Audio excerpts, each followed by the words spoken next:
لبیک یا حسین،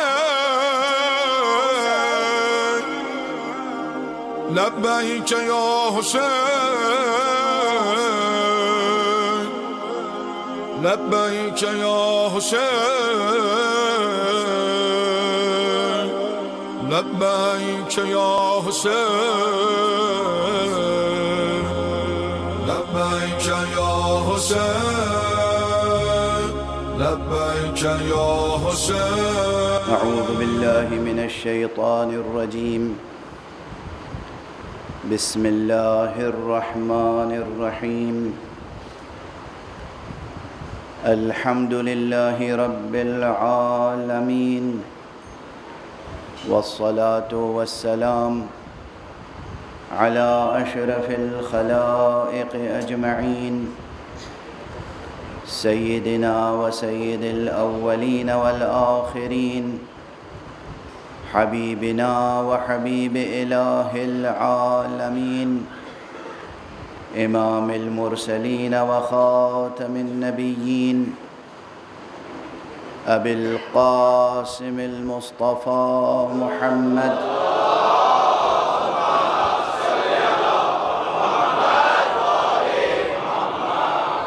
وعلى أهل بيته الطيبين الطاهرين الهداة المهديين المعصومين المظلومين، واللعنة الدائمة على أعداء الحق والدين. أما بعد، فقد قال الله تعالى عز اسمه في محكم كتابه ومتقن خطابه. بسم الله الرحمن الرحيم. الله نور السماوات والأرض، مثل نوره كمشكاة فيها مصباح، المصباح في زجاجة، الزجاجة كأنها كوكب دري يوقد من شجرة مباركة زيتونة لا شرقية ولا غربية، يكاد زيتها يضيء ولو لم تمسسه نار، نور على نور. صدق الله العلي العظيم.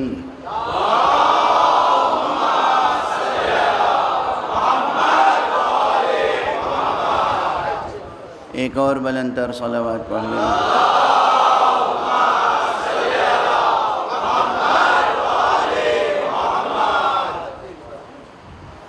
آپ کے نورانی دلوں اور ذہنوں کو قرآن مجید کی آیت نور پکار رہی ہے. آیت نور کا پیغام ہے کہ دیکھو، اللہ ہی ہے آسمانوں اور زمینوں کا نور.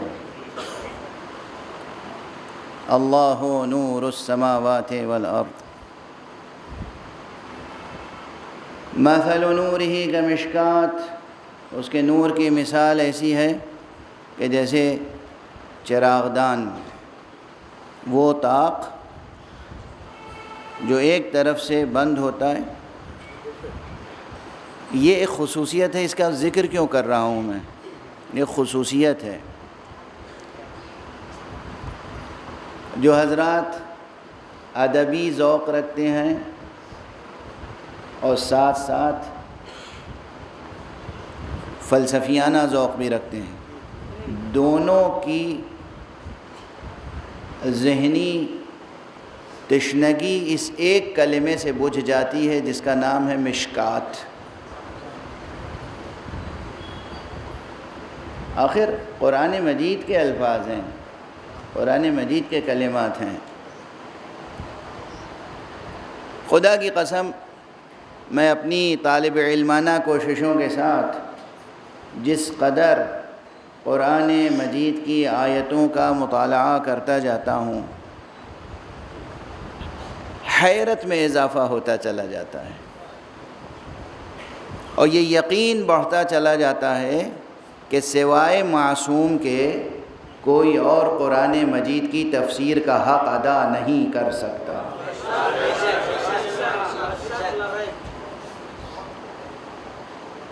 یہ جملہ بھی پہلے عرض کر چکا ہوں کہ قرآن مجید حی و قیوم متکلم کا حی و قیوم کلام ہے. یاد رکھیے گا یہ فقرے، یہ جملے. اس کا متکلم کون ہے؟ اللہ سبحانہ و تعالی. اس کی صفت کیا ہے؟ حی و قیوم ہے. وہ اس کلام میں بھی اس کی اس صفت کی تجلی موجود ہے. خود امیر المؤمنین علی ابن ابی طالب علیہ السلام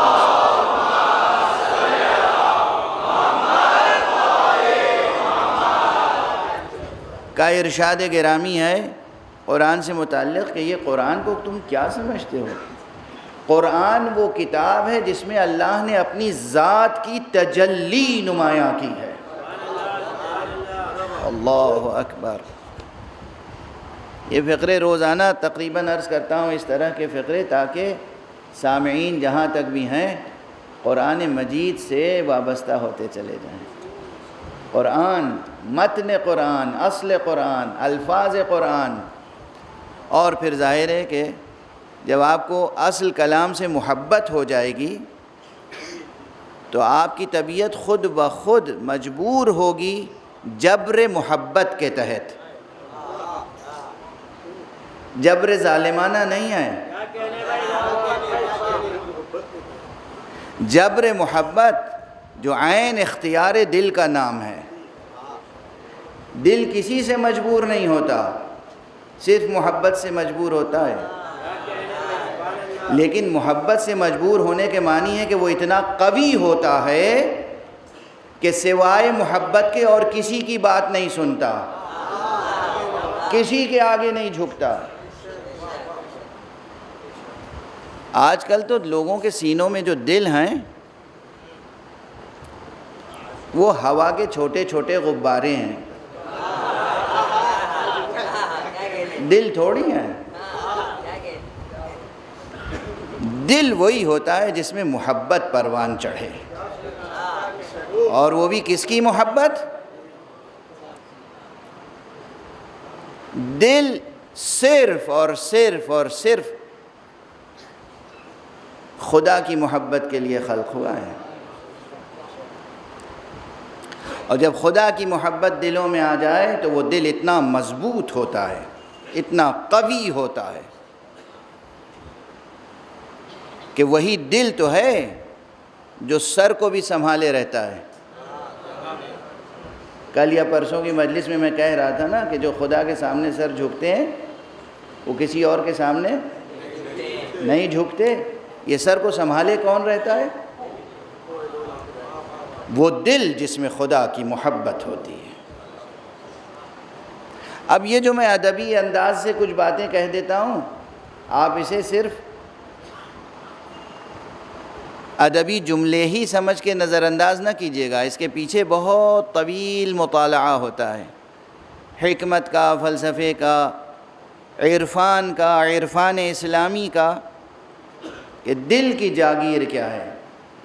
صرف محبت، اور وہ بھی محبت حق. بہرحال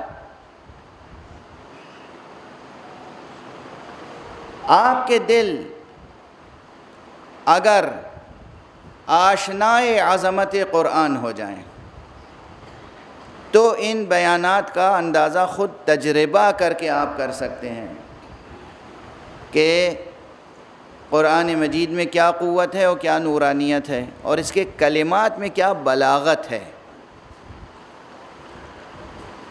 دیکھیے، میں موضوع سے ہٹتا نہیں ہوں، مجھے موضوع کی وسعت کا اندازہ ہے.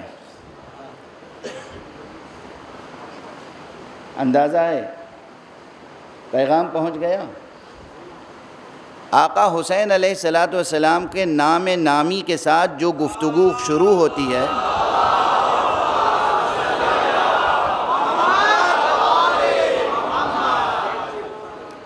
ایک جملہ کہہ لینے دیجئے.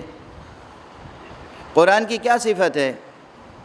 قرآن کی بہت سی صفتیں ہیں، مگر اس کی ایک صفت یہ ہے، قرآن کا خود دعویٰ ہے کہ زندگی کے ہر مسئلے کا حل قرآن میں موجود ہے. ہے نا؟ قرآن مجید میں زندگی کے ہر مسئلے کا حل موجود ہے، آپ کے ہر سوال کا جواب قرآن مجید میں موجود ہے۔ اور آقا حسین کو ہم کیا کہتے ہیں؟ قرآن ناطق۔ اب کسی استدلال کی ضرورت ہے؟ آقا حسین کے نام نامی سے جو بھی موضوع شروع ہوگا وہ اتنا وسیع اور ہمگیر ہوگا کہ حیات اور کائنات کے ہر مسئلے کے سلسلے میں اسی ایک عنوان کے تحت گفتگو کی جا سکتی ہے اور اس کا حل پیش کیا جا سکتا ہے۔ کسی اور کی مجلس تھوڑی ہے، کسی اور کا تذکرہ تھوڑی ہے، حسین ابن علی کا تذکرہ ہے۔ تو اب ذہنوں کو مرکوز رکھیں، حسین کون؟ قرآن ناطق۔ حسین کون؟ دل و جان مصطفیٰ۔ حسین کون؟ جگر پارے حضرت زہرا۔ حسین کون؟ فرزند علی ابن ابی طالب۔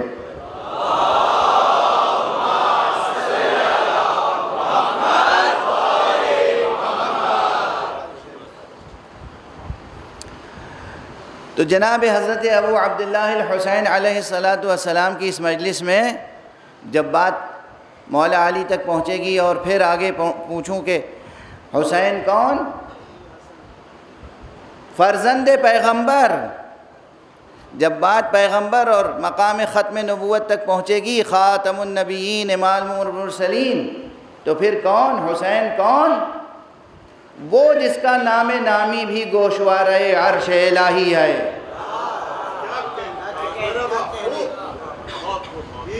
یہ حدیث تو سنا چکا ہوں نا میں آپ کو کہ رسول اللہ صلی اللہ علیہ وآلہ وسلم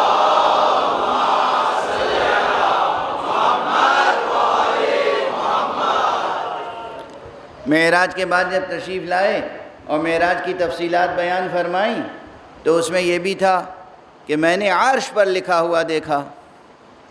کیا لکھا ہوا دیکھا؟ کہ کلمہ لا الہ الا اللہ لکھا ہوا ہے، اس کے نیچے محمد الرسول اللہ لکھا ہوا ہے، اس کے نیچے علی ولی اللہ لکھا ہوا ہے۔ اب آج یہ حدیث بھی سن لیجئے، یہ بھی رسول کا ارشاد ہے کہ یہ جملہ جو عظمت حسینی کے بارے میں ہے یہ عرش الہی پر لکھا ہوا ہے، ساق عرش الہی پر، کہ حسین کشتی نجات ہیں اور چراغ ہدایت۔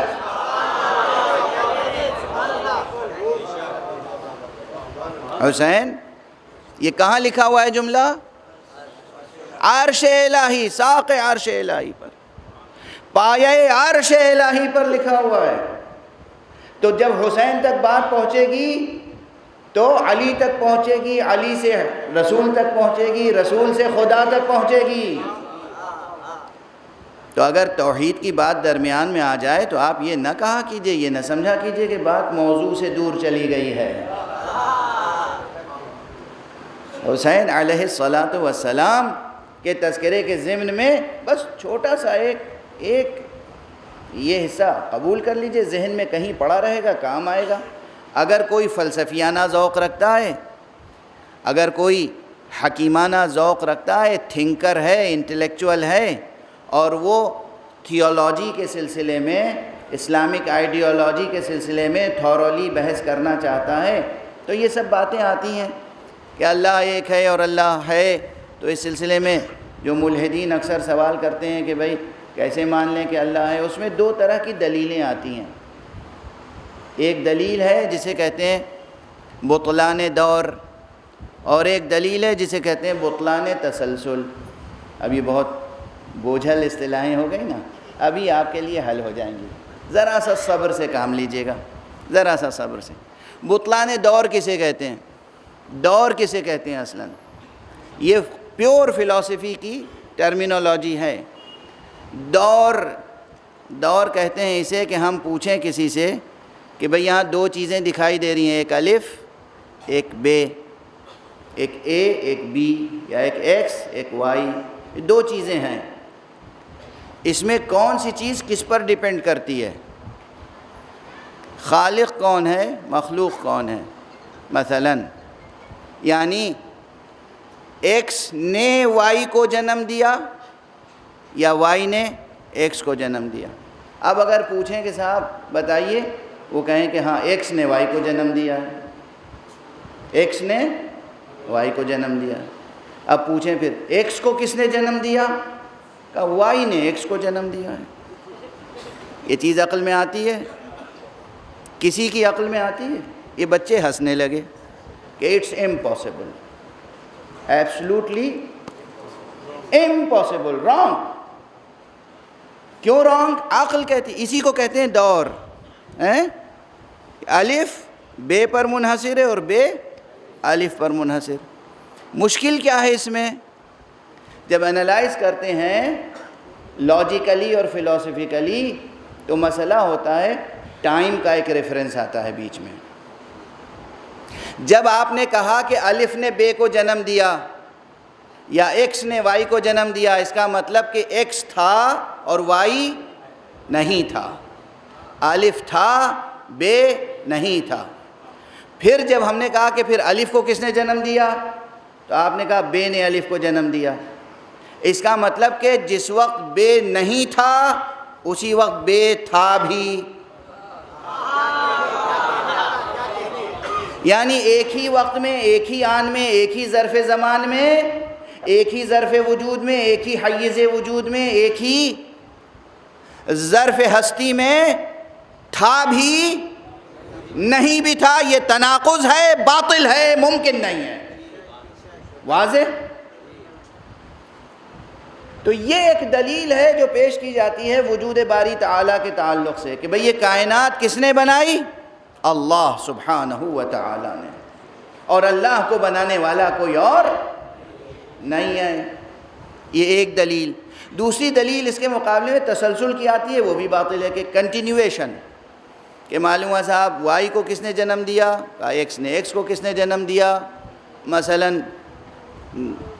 ایس نے. ایس کو کس نے جنم دیا؟ مثلا ایچ نے. مثلا اب آپ الف کو کس نے جنم دیا؟ بے نے. بے کو کس نے جنم دیا؟ جیم نے. جیم کو کس نے جنم دیا؟ دال نے. آپ فہرست پڑھ. یہ جو کنٹینیویشن ہے اسے کہتے ہیں تسلسل. اور حکماء کا اجماع ہے، پوری دنیا کے فلاسفرز کا اجماع ہے کہ کنٹینیویشن بھی باطل ہے. ٹھیک؟ اب یہ تو بحثیں ہوتی ہیں کہاں؟ فلاسفی کی کلاس میں. اگر اس تصور کو انتہائی حسین، نورانی، بلیغ، دل نشیں، دل آویز، دلچسپ لفظ میں ادا کیا جائے تو کسی ایسی ہی چیز کا تو ذکر کیا جائے گا جس میں چراغ دان ہو مگر ایک طرف سے بند ہو دوسری طرف سے کھلا ہوا ہو.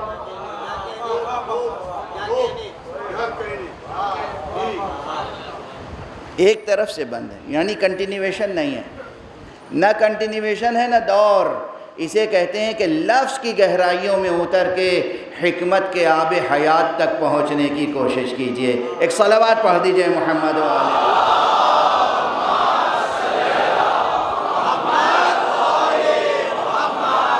ایک اور صلوات پڑھ دیجئے محمد.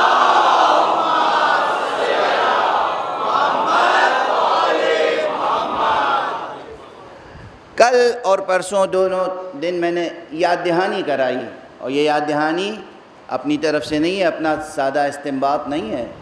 کتاب اصول کافی کا نام آپ نے سنا ہوگا. آل محمد سے نقل ہونے والی حدیثوں کا مجموعہ ہے اصول کافی. اور اس کے علاوہ اور ہماری تفسیروں میں جو ابتدائی تفسیریں لکھی گئیں ان میں ایک تفسیر قمی بہت مشہور ہے. ان دونوں کتابوں کے بعد جو کتابیں لکھی گئیں مثلا تفسیر البرہان اور اس کے بعد دوسری تفسیریں، ان تمام تفسیروں میں معصومین علیہم الصلاۃ والسلام سے روایتیں ہیں آیت نور سے متعلق. اور وہ یہ ہے کہ یہ جو اللہ نے ارشاد فرمایا ہے اللہ نور السماوات والارض، اللہ آسمانوں اور زمینوں کا نور ہے، اور اس کے نور کی مثال وہ چراغ دان ہے کہ جس میں چراغ رکھا ہوا ہو اور وہ آبگینے کا نفیس فانوس ہو اس کے اوپر، اور وہ چمک رہا ہو کہ جیسے موتیوں سے بنا ہوا کوئی فانوس ہو ستارے کی طرح چمک رہا ہو، یہ جو پوری تفصیل ہے اس سے مراد ہے نظام ہدایت الہیہ۔ اللہ نے جو ہدایت کا نظام قائم کیا ہے اس کی تشبیہ ہے یہ، یعنی اللہ کی ہدایت کا نظام کتنا تہدار ہے۔ اور جب بات ہدایت تک پہنچ گئی، معصوم نے صاف صاف بتا دیا کہ یہ مراد ہدایت ہے، تو پھر دوسری حدیثوں میں جو بات کہی گئی اس میں کسی شک و شبہے کی گنجائش نہیں ہو سکتی کہ ہدایت کس گھر سے نکلی ہے۔ ارے ہدایت کسی چوپال سے نہیں شروع ہوئی، ہدایت کسی کے ندوے سے نہیں شروع ہوئی، دار الندوہ سے۔ ہدایت کسی کے بیٹھکے سے نہیں شروع ہوئی، ہدایت شروع ہوئی ہے جس بیت سے، وہ بیت نبوت ہے۔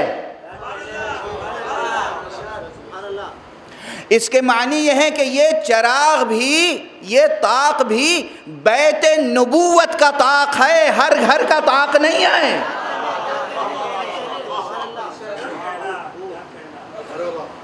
اور میرے اس لفظ پر بھی یاد رکھیے گا، میں بیت النبی نہیں کہہ رہا ہوں، بیت نبوت کہہ رہا ہوں۔ بیت نبی نہیں کہہ رہا ہوں، بیت نبوت کہہ رہا ہوں۔ نبوت وہ جوہر نورانی مجرد جو پتھروں کی کسی دیوار میں، دیوار و در میں منحصر نہیں ہے۔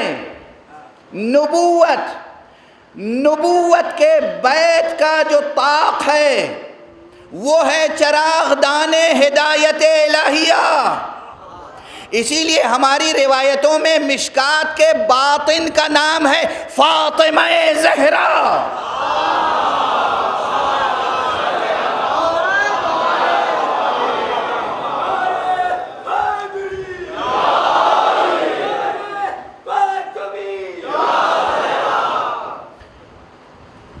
مشکات سے مراد کون سی ذات ہے؟ ذات مبارک فاطمہ زہرا۔ اور جو اس وجود مبارک میں چراغ روشن ہوئے، ایک چراغ کا نام ہے حسن اور ایک چراغ کا نام ہے حسین۔ اور حسین کی خصوصیت یہ ہے کہ وہ تنہا امام نہیں ہیں، ان کی نسل میں اور 9 امام ہیں، چونکہ امام کے بعد امام، امام کے بعد امام، امام کے بعد امام، ہادی کے بعد ہادی، ہادی کے بعد ہادی، ہادی کے بعد ہادی، چراغ کے بعد چراغ، چراغ کے بعد چراغ، چراغ کے بعد چراغ۔ اسی کو قرآن نے کہا نور علی نور۔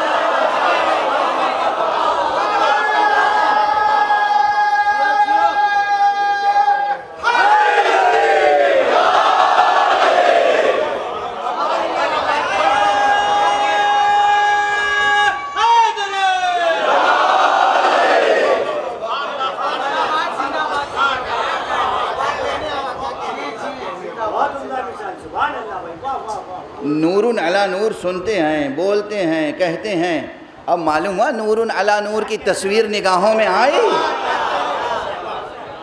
یہ نور علی نور، یہ فقرہ کہیں اور صادق نہیں آتا، یہ اس سلسلہ نورانی پر صادق آتا ہے جو جناب زہرا سلام اللہ علیہا کی کوکھ سے شروع ہوا، جو صلب علی سے شروع ہوا، جو نسل حسین سے آگے بڑھا، جو مہدی پر ٹھہرا ہوا۔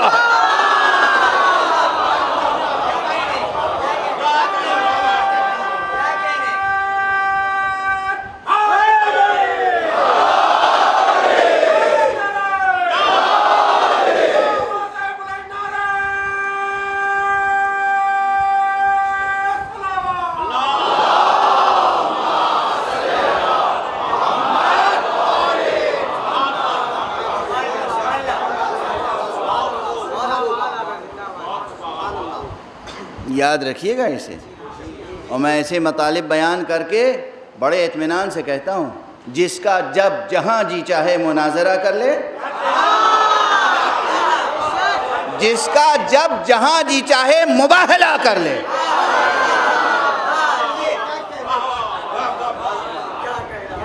یہ نہ کوئی غلو ہے نہ کوئی خود ساختہ باطنی تفسیر، یہ فصاحت و بلاغت کلام الہی ہے، یہ فصاحت و بلاغت کلام الہی ہے۔ حضرت امام جعفر صادق علیہ السلام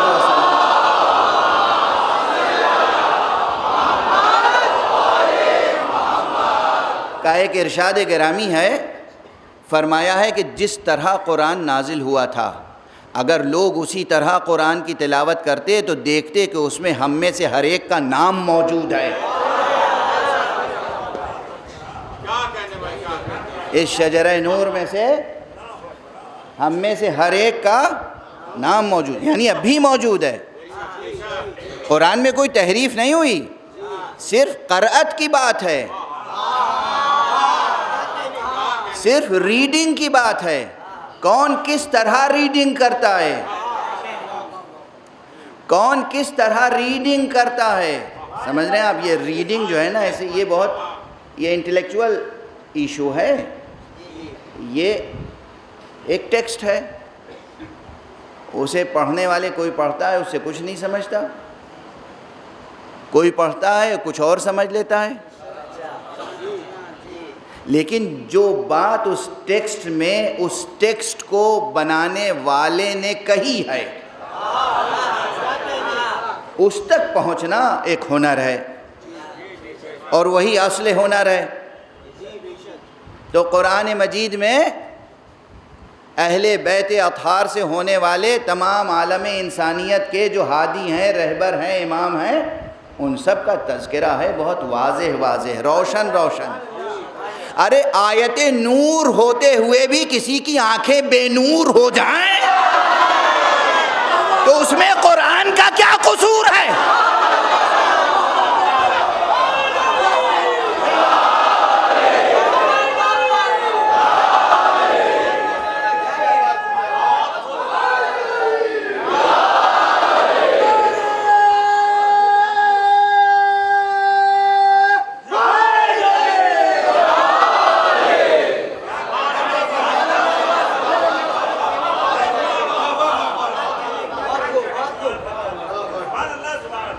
دن کے 1 بجے کھلے صحرا میں کوئی کھڑا ہوا ہو اور ایک ایک نہیں 2 سورج چمک رہے ہوں، پھر بھی اس کی آنکھیں بے نور رہیں،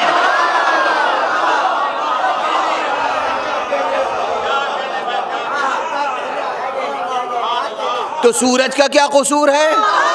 دن کا کیا قصور ہے؟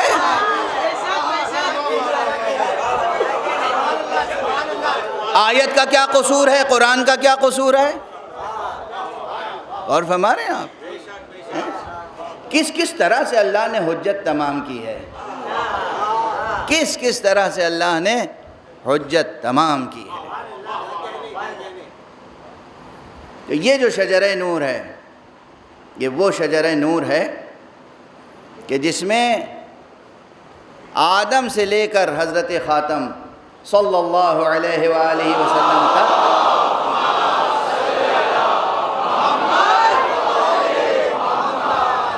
کوئی ایک مشرک نہیں ہوا، چونکہ شرک ہے تاریکی، کوئی ایک کافر نہیں ہوا چونکہ کفر ہے تاریکی، کوئی ایک غیر عادل نہیں ہوا، کوئی ایک فاسق نہیں ہوا اس صلب مبارک میں، اس شجرہ نور میں کوئی ایک۔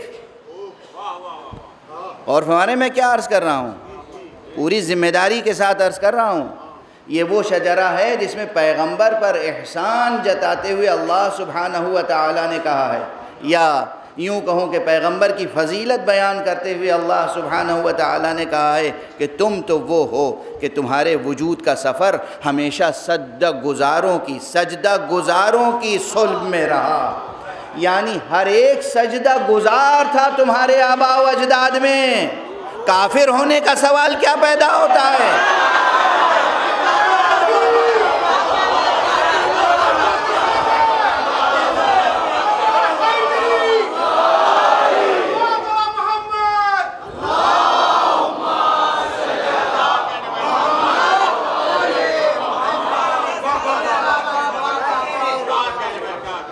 یہ میرا جملہ 40 سال پرانا ہے، مگر پھر دہرا رہا ہوں، کیونکہ جب دہراتا ہوں تو میرا دل خود مسرت سے کیفیت محسوس کرتا ہے۔ 40 سال پرانا جملہ ہے جو میں نے پہلی بار امام بارگاہ غفرہ مآب میں، امام باڑہ غفرہ مآب میں لکھنؤ میں عرض کیا تھا کہ لوگ آج تک ایمان ابو طالب پہ بحث کرتے ہیں۔ ارے میں تو منبر پر ایمان ابو طالب زیر بحث لانا، زیر سوال لانا سوء ادب سمجھتا ہوں۔ ایمان تو اس کا زیر سوال آنا چاہیے جو ابو طالب کو بھی ولی نہ سمجھتا ہو۔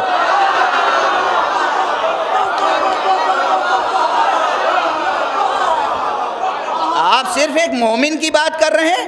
ابو طالب یہ نہیں کہ مسلم تھے، یہ نہیں کہ مومن تھے، یہ نہیں کہ سجدہ گزار تھے، ابو طالب وہ ولایت رکھتے تھے جس ولایت کے زیر سایہ نبوت پروان چڑھ۔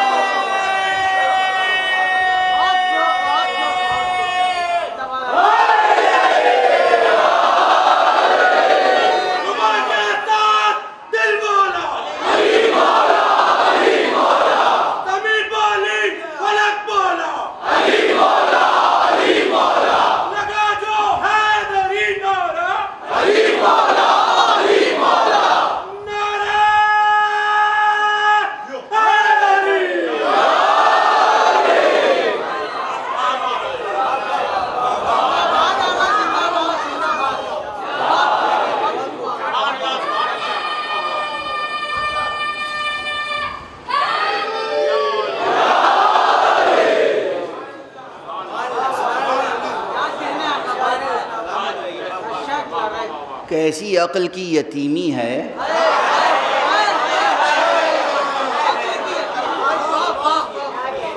کیسے یتیم العقل ہیں وہ جو بحث کرتے ہیں کہ حضرت ابو طالب ایمان لائے تھے یا نہیں لائے تھے۔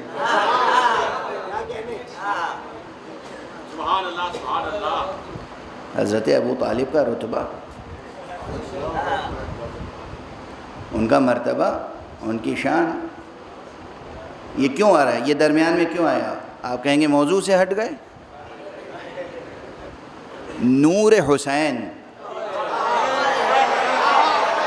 کس صلب سے ہوتا ہوا آیا ہے؟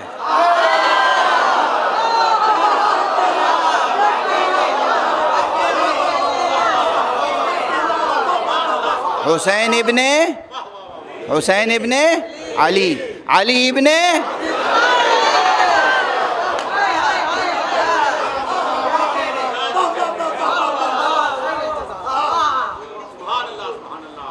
اب سمجھ میں آئے؟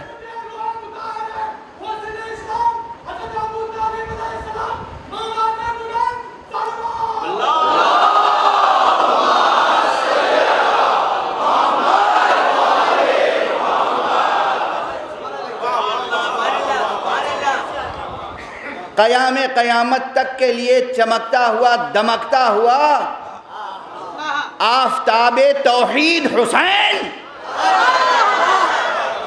ممکن تھا کہ کسی کافر کی صلب سے گزر گیا۔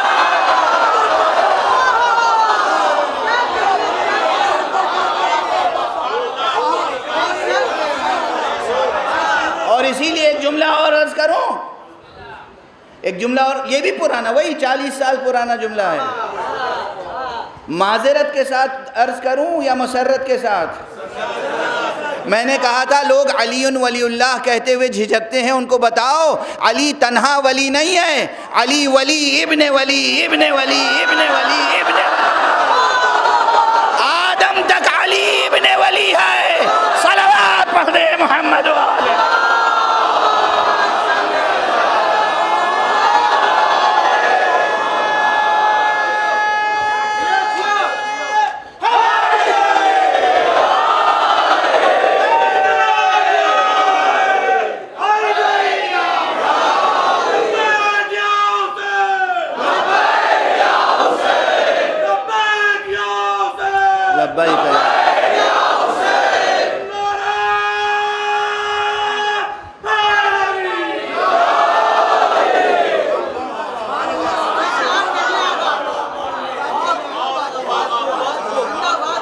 یہ سب جو ذکر ہے کس کا ذکر ہے؟ شجرہ نور۔ جب بھی شجرہ نور کا ذکر ہوگا نا تو ممکن نہیں ہے کہ حضرت ابو طالب کا نام اس شجرے میں نہ آئے۔ شجرہ نور، شجرہ نور، شجرہ نور۔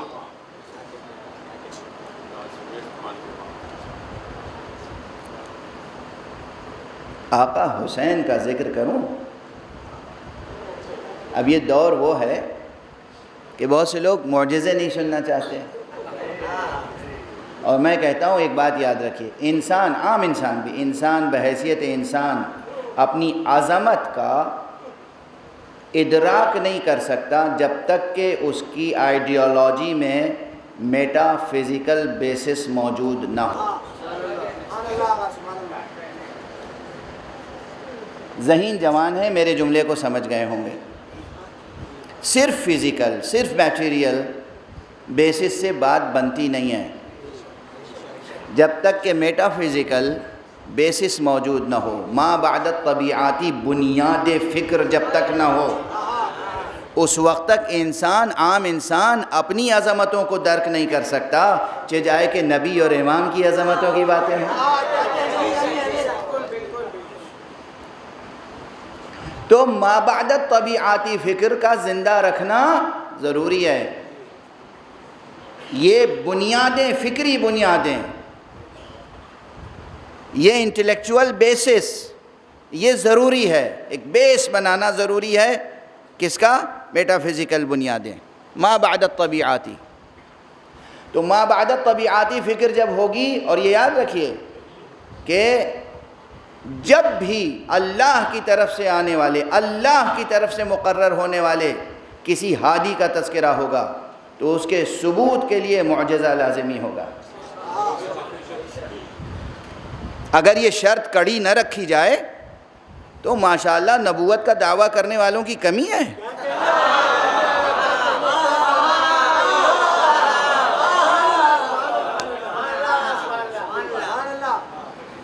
نعوذ باللہ۔ نہ امامت کا دعویٰ کرنے والوں کی کمی ہے، نہ نبوت کا دعویٰ کرنے والوں کی کمی ہے، نہ تھی نہ ہے۔ اس لیے سچے نبی اور سچے امام کی پہچان کے طور پر معجزے کا ہونا ضروری تھا، ضروری ہے، ضروری رہے گا۔ واضح ہے؟ سیاست کی مدد سے امام نہیں بنتا، قبیلے کی مدد سے امام نہیں بنتا، جنگ و جدل کر کے کوئی امام نہیں بنتا، انسانوں کا خون بہا کے ان کی جان لے کے امام نہیں بنتا۔ امام وہ بنتا ہے جو اپنی ٹھوکر سے جان دے دے مردوں کو۔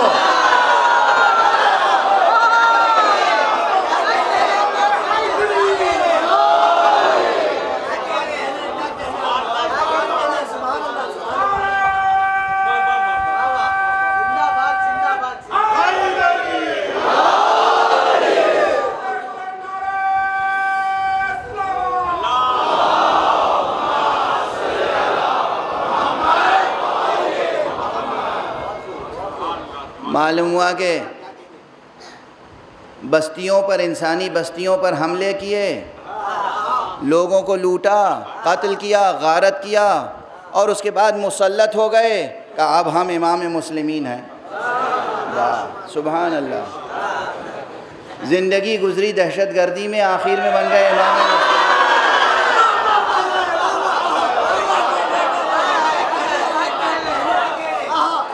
ارے بھائی سیدھا سادہ سامنے کا تجزیہ ہے، انالائز کیجئے۔ ایک شخص کیا کر رہا ہے؟ بغیر کسی جواز کے، بغیر کسی قانونی جواز کے، کوئی لیگل آتھورٹی نہیں ہے، بلا وجہ اس بستی پہ حملہ کر دیا، اس بستی پہ حملہ کر دیا، انسان، معصوم انسان، عام انسان، لوٹ لیا، غارت کیا، قتل کیا۔ اگر یہ شخص کرسی اقتدار تک نہ پہنچتا تو کیا کہلاتا؟ دہشت گرد۔ صرف اس لیے کہ کرسی اقتدار پر قابض ہو گیا اب اسے دہشت گرد نہ کہہ کے امام کہیں؟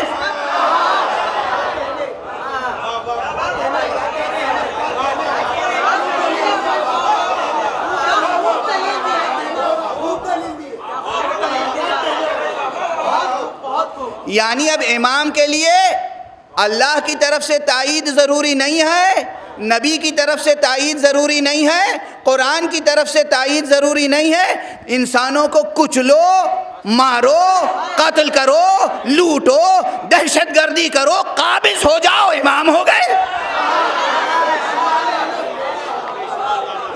اگر یہی ہے اسلامی امامت تو خدا کی قسم کبھی عالم انسانیت اس اسلام کو ایکسپٹ نہیں کر سکتا۔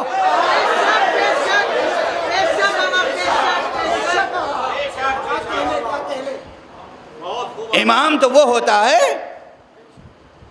جو ہر اعتبار سے آخر تک کوشش کرے کہ خون ریزی نہ ہو، کسی کا بھی ایک ذرا سا بھی مال ضائع نہ ہو۔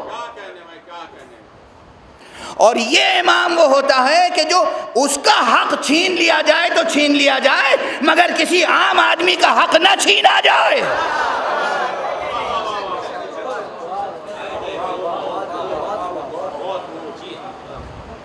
اور پھر اللہ اسے یہ معجزہ دیتا ہے کہ واقعاً اگر کسی مردے کو سامنے لا کر لٹھا دیا جائے، وہ دعا کر دے تو جی اٹھے، ٹھوکر سے کہہ دے وہ اٹھنے کے لیے تو اٹھ جائے۔ یہ معجزات کس نے کب کب پیش کیے؟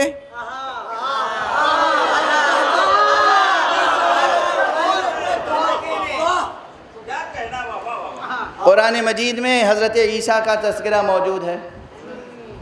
اب سنیے کہ ہمارے پیغمبر اکرم محمد مصطفیٰ صلی اللہ علیہ وآلہ وسلم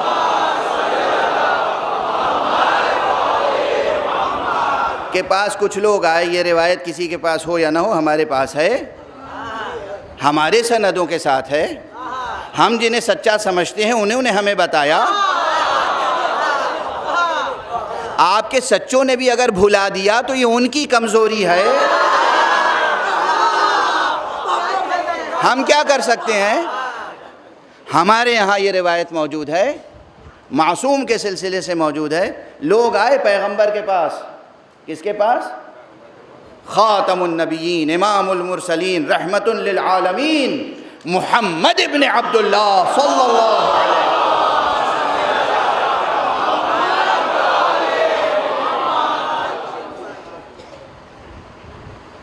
عبداللہ کے بیٹے، ابو طالب کے بھتیجے،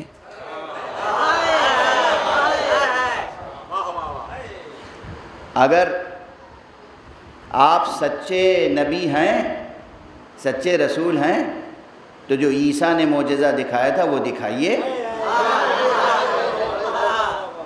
کہا کیا؟ کہا عیسیٰ مردوں کو زندہ کر دیتے تھے، آپ بھی مردوں کو زندہ کیجئے۔ سوال تھا رسول سے، رسول نے کہا علی کہاں ہو؟ یہاں ہو۔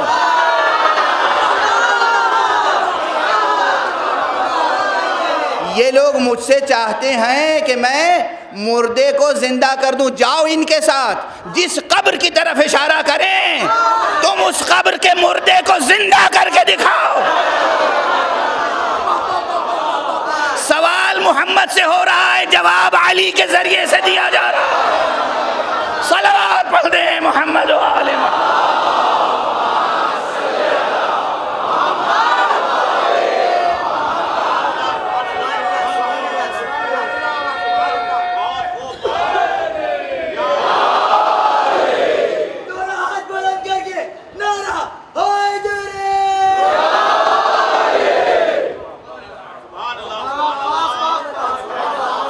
اس نبی کا نواسا، اس علی کا بیٹا حسین، اس نے زندگی میں کتنے معجزے دکھائے، کتنی فضیلتیں بیان کروں آقا کی۔ جتنے معجزے جناب عیسیٰ کے ہیں وہ سب معجزے امام حسین کی زندگی میں موجود ہیں۔ یہاں تک کہ روایت موجود ہے ہماری کتابوں میں کہ جب آقا حضرت امام حسین علیہ السلام بطن مادر میں تھے تو اپنی مادر گرامی سے گفتگو کیا کرتے تھے. گفتگو میں کیا جملے کہتے تھے وہ ابھی نہیں عرض کروں گا، طبیعتیں منقلب ہو جائیں گی. بطن مادر میں ہیں مگر ماں سے گفتگو کر رہے ہیں. اور پیغمبر داخل ہوئے خانہ زہرا میں، دیکھا گھر میں کوئی نہیں ہے، تنہا زہرا ہیں. کہا بیٹی تم تو گھر میں تنہا ہو، گفتگو کس سے کر رہی تھیں؟ حالانکہ حضور کو بھی معلوم ہے، مگر یہ مکالمہ ہوتا ہے تاکہ تاریخ میں لکھ جائے.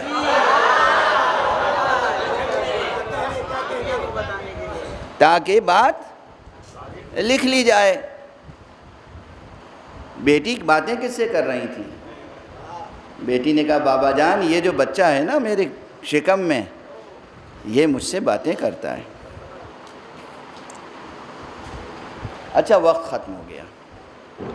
جی چاہتا تھا کہ میں کچھ دیر تک پڑھوں، لیکن بس اب جی چاہتا ہے کہ اسی روایت کو مکمل کر دوں.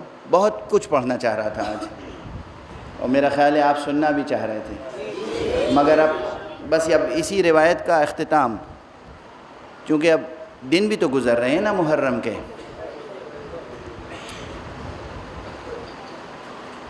جب سرکار نے پوچھا کہ بیٹی کس سے باتیں کر رہی تھیں، کہا یہ میرے شکم میں جو بچہ ہے مجھ سے باتیں کرتا ہے. اور اس کے بعد آنکھوں میں آنسو آ گئے. بابا یہ بچہ کہتا ہے کہ میں پیاسا ہوں.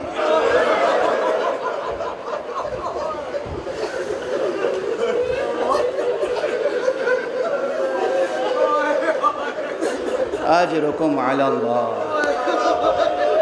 اجرکم علی اللہ، اجرکم علی اللہ. یہ بچہ مجھ سے کہتا ہے مادر گرامی میں پیاسا ہوں، مادر گرامی میں قتیل ہوں، مادر گرامی میں ذبیح ہوں. آقا اس دنیا میں آنے سے پہلے اپنی مادر گرامی کو اپنے مصائب سنا رہے ہیں اور بی بی گریہ کر رہی ہیں. مادر گرامی میں پیاسا شہید کیا جاؤں گا، مادر گرامی میں بھوکا ذبح کیا جاؤں گا، مادر گرامی میں اللہ کی راہ میں فدیہ بنوں گا آپ کی طرف سے. اجرکم علی اللہ، اجرکم علی اللہ. آقا حسین کے فضائل اور آقا حسین کے مصائب. فضائل اور مصائب کے درمیان عموماً لوگ فرق کرتے ہیں. کوئی فرق نہیں ہے. ان کی وہ فضیلتیں جو سن کر مومنین بھی مسرور ہو جائیں اسے ہم اصطلاح میں فضیلت کہتے ہیں، اور ان کی وہ فضیلتیں جسے سن کر آنکھوں میں آنسو آ جائیں انہی کو ہم مصائب کہتے ہیں، مصیبت کہتے ہیں. ہے وہ بھی فضیلت. اللہ کی راہ میں بڑھ بڑھ کے سینے پہ زخم کھانا فضیلت ہے. اللہ کی راہ میں بھوکا اور پیاسا رہنا فضیلت ہے. اللہ کی راہ میں صبر کرنا فضیلت ہے. اللہ کی خاطر مشقتوں کو برداشت کرنا فضیلت ہے. مگر بس یہ ہے کہ جب اس طرح کے واقعات ہم سنتے ہیں تو دل بیتاب ہو جاتے ہیں، آنکھوں سے آنسو بہنے لگتے ہیں. اور آقا حسین کے مصائب میں تو وہ گہرائیاں ہیں اور وہ المناکیاں ہیں کہ پتھر کا جگر بھی ٹکڑے ٹکڑے ہو جاتا ہے. اسی لیے اکثر میں مصیبت کی پوری روایتیں بھی پڑھ نہیں پاتا ہوں. ایک شعر یاد آ رہا ہے، شاعر اردو زبان یاس یگانہ چنگیزی مرحوم کا، کہتے ہیں سمجھتے کیا تھے مگر سنتے تھے فسانۂ درد. سمجھتے کیا تھے مگر سنتے تھے فسانۂ درد. سمجھ میں آنے لگا جب تو پھر سنا نہ گیا. ارے ہمیں بہت سنبھل کے پڑھنا پڑتا ہے، ورنہ یہ دل، یہ جگر، یہ سینہ پھٹ جائے. آقا حسین کے مصائب آج عموماً یہاں جو ایک رسم قائم ہے اس میں آقا کی جانب سے اللہ کی راہ میں پیش کیے جانے والے اس فدیے کا تذکرہ ہوتا ہے جو دیکھنے میں بہت مختصر تھا مگر حقیقت میں بہت عظیم تھا.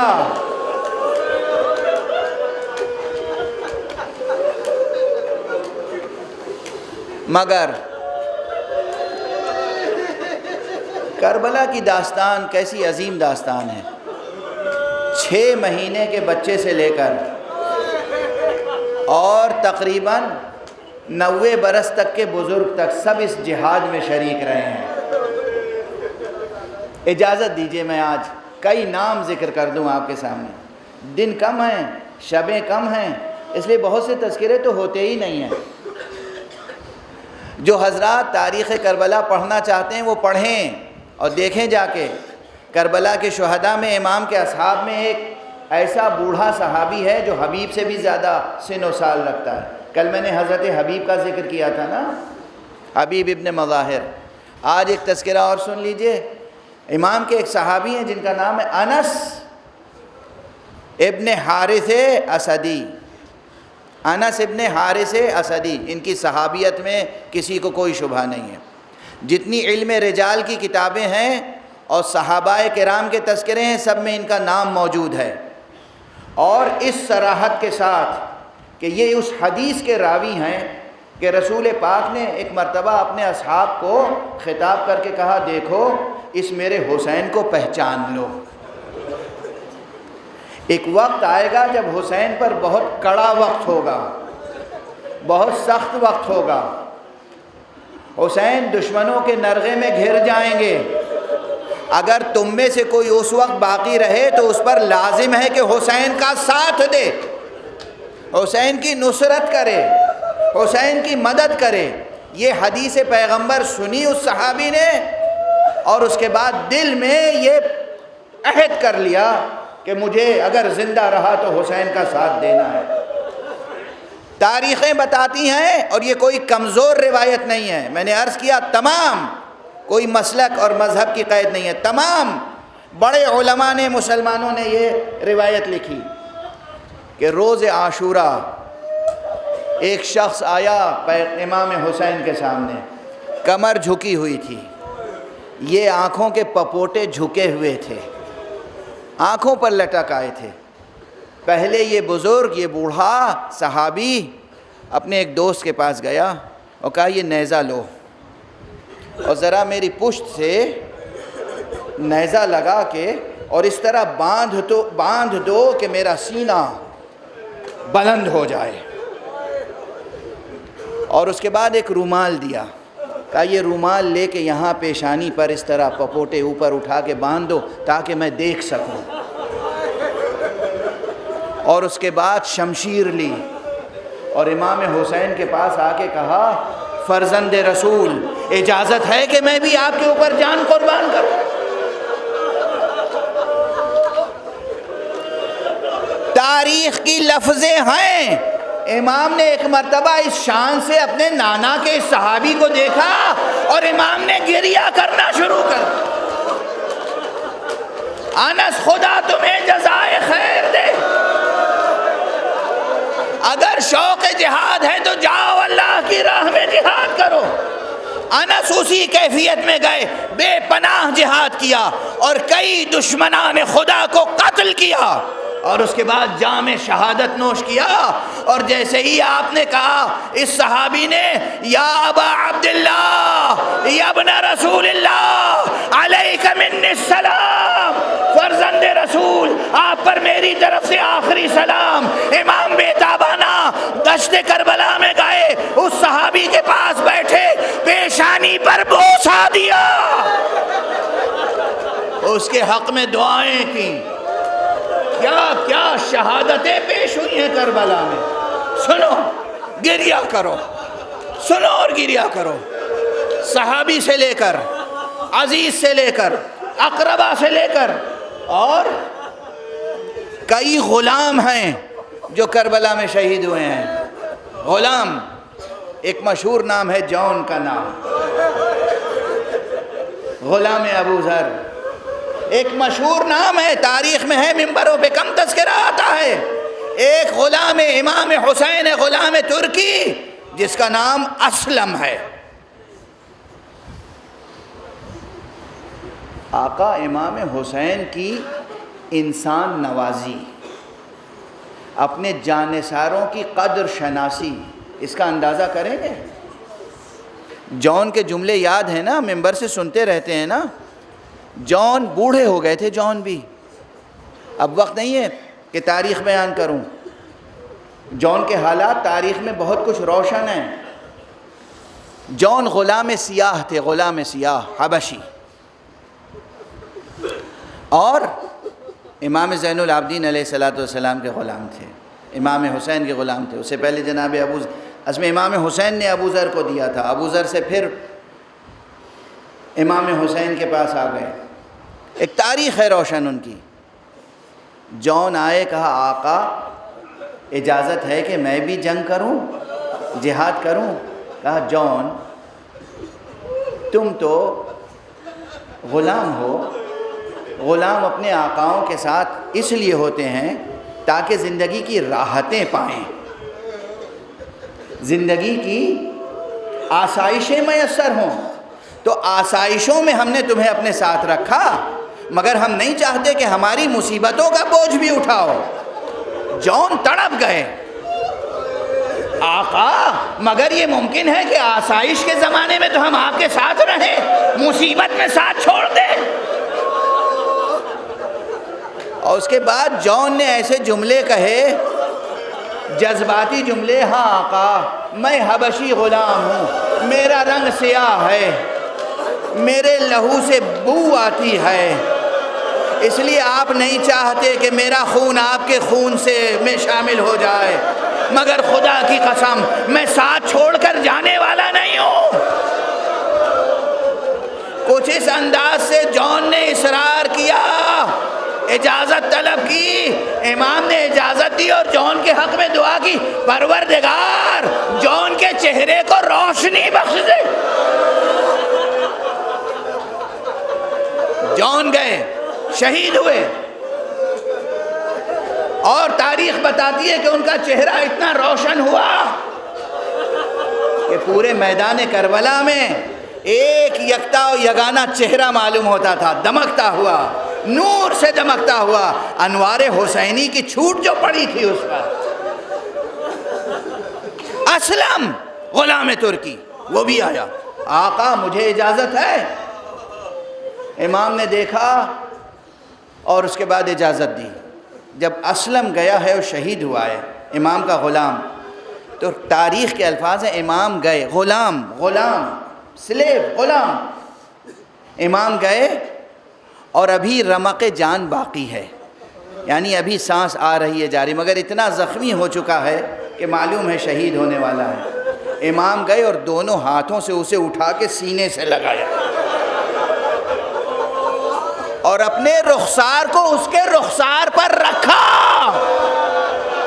اس نے جو رخسار امام کی خنکی محسوس کی، آنکھیں کھولی، کہا اللہ اکبر، یہ غلام نوازی، فاطمہ کا لال، رسول کا بیٹا اپنا رخسار میرے رخسار پر رکھے، اس سے بڑی عزت افزائی کیا ہو سکتی ہے؟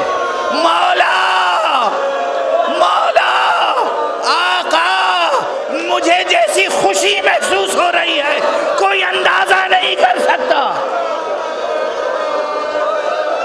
کیا امام کی غلام نوازیاں ہیں۔ پروردگار ہم سب کو غلامان حسین میں قرار دے۔ معبود پروردگار معبود ہمیں علوم قرآن اور معارف اہل بیت سے آشنا فرما۔ پروردگار مالک ملت اسلامیہ کو محمد اور آل محمد کی تہذیب کے سانچے میں ڈھال دے۔ معبود پروردگار